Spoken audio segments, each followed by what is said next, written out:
beautiful for spacious skies, warm the waves of grace. When our founding fathers established this republic, they created a political and economic system unique among nations, a system which has led the United States to the very pinnacle in wealth and in world leadership. This series of programs is being presented to help all of us understand better our advantages under our American way of life. For today's topic, let's join now a group of young people at the National Education Program Workshop in Searcy, Arkansas. At the classroom lectern is Dr. Clifton L. Gaines, Jr., noted young historian. In order to have a proper appreciation of the American economic system, we must know how the national income is divided in America. In other words, we must examine the distribution of the great wealth produced through the operation of American capitalism. Is the distribution widespread, or is the wealth of America concentrated in the hands of a few, as the socialists and communists say? This is the central question for our discussion today. The answer constitutes a tribute to our system. For the wealth produced within American capitalism is widely distributed throughout our population, as we shall see. Basically, an economic system must fulfill two social needs of the population which it serves. First, an adequate production of goods, and second, an equitable distribution of those goods. Of course, there are other measurements of value for an economic system. And in our previous classroom sessions, we have seen how well our own system measures up, how it provides a high degree of economic freedom and great incentives for personal achievement, thus bringing about national progress. We know that American capitalism is morally right because its chief elements, private ownership, the profit motive, and the competitive market, are wholesome and good. They are compatible with God's laws and the teachings of the Bible. And lastly, we know that with her unique economic system, the United States produces 42% of the wealth of the world, although we have only 7% of the world's population and 6% of the land area. To sum it up, our system is morally right. It provides economic freedom and great incentives for development, and its production of goods is unmatched in all human history. This brings us to the central question, the question of distribution. Are these economic benefits under American capitalism being extended to American wage or salary earners? Or would this big segment of the population be better off under socialism or communism? A dramatic answer to this question came from an English socialist who visited America after Great Britain had experienced a socialist system for 5 years. Tell me, who could possibly afford to buy food in a place such as this? Well, this is just an ordinary food market. Most everybody in America shops in stores like this from time to time. You don't have to be a capitalist. It's not a luxury. Look at this, for instance. Competition and big volume keep prices down. I say, begging your pardon, sir, are you a capitalist? What'd you say? What I mean is, what is your work? I'm a railroad engineer. Utterly impossible. Another dramatic answer to the question of America's distribution of wealth was given by a Russian communist who visited America. Who owns all these automobiles? The employees in the plant.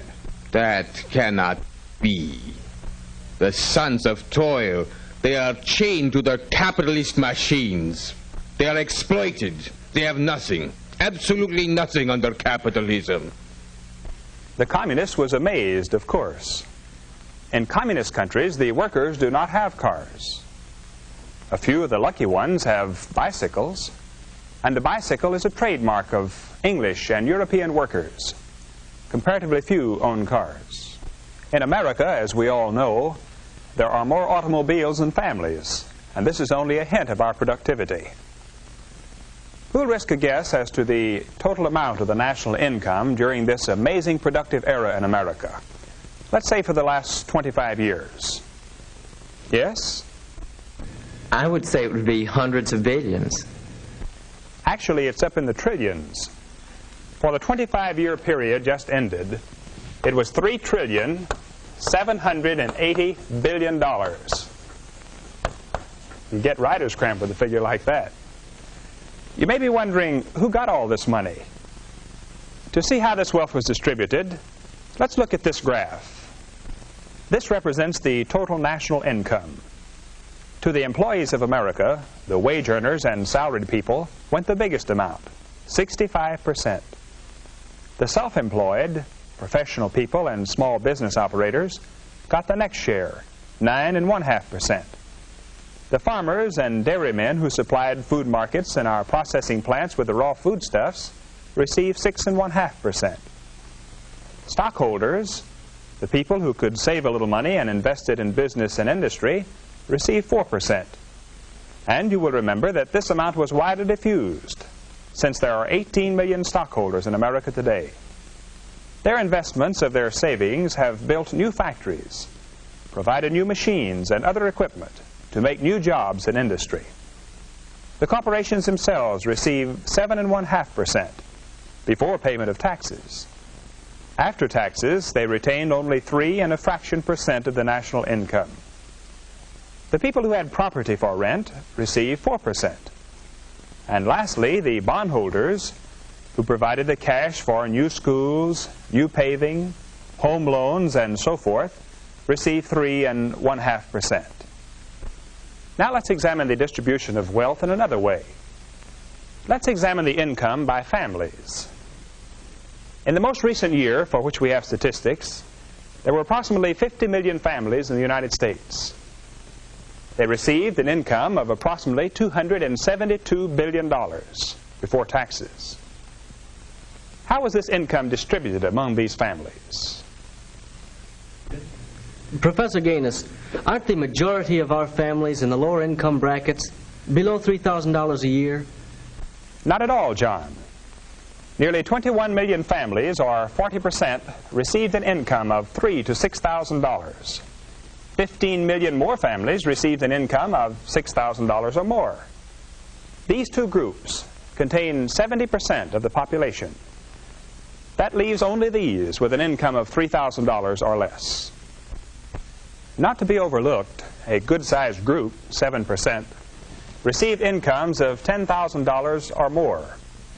But only 3% were in the $15,000 and above bracket.